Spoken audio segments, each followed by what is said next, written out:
I have given a lot of thought to all of the people I've seen in my office who have struggled with insecure attachment. I've thought about their constant self-doubt about their worth and the questions that seem to endlessly taunt them, like, is she going to leave me? Why do I constantly feel so anxious? And I've reflected on how they often get worked up into a rambling, swirling outpouring of fears of abandonment, or how they shut down, fearful of being rejected. With these struggles in my mind, I wrote the Insecure in Love Workbook.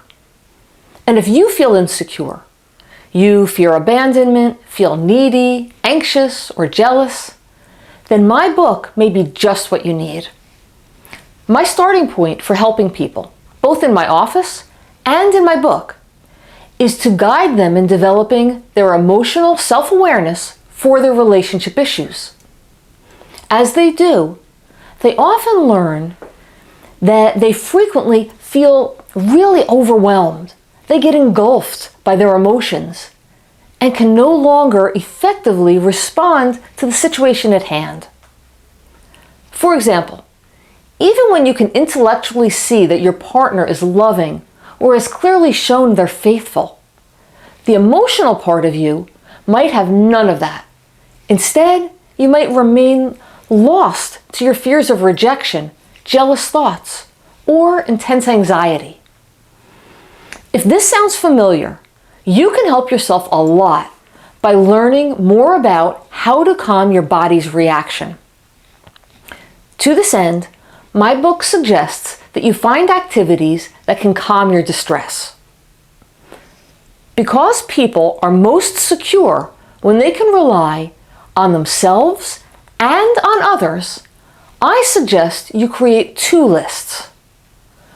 One list of ways you can calm yourself, like listening to music or going for a walk. And a second list of ways that other people can help you to calm down, such as talking about your struggles with a particular friend, or snuggling with your dog, your cat, or your bearded dragon. You get the idea.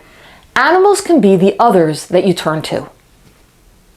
Write down as many options on both lists that you can think of. Also, keep your lists in a readily available place. A lot of people choose to keep their lists on their phone, but that's up to you. Now, you're ready to go.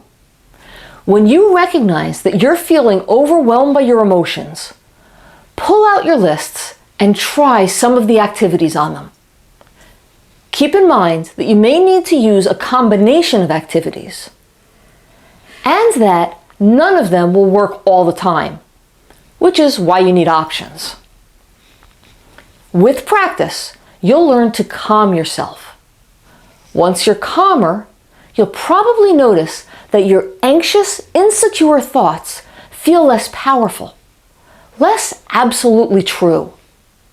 Then, you'll be more likely to consider different ideas about your current situation. Maybe your partner is just talking to those people and not flirting. Maybe their frustration with you doesn't mean they're ready to leave. And maybe, just maybe, they really mean it when they say, I love you. If you recognize a tendency in yourself for your anxiety to get the better of you, to cause self-doubt and undermine your relationships, the Insecure in Love Workbook can walk you step by step from your current insecurity to a more secure style in which you feel a greater sense of well-being and more happiness in yourself and in your relationships. To order the book, just click on the link in the video's description below. I look forward to reading your comments about the exercise I've just been describing and the other exercises in the book once you've had a chance to read it. Thank you.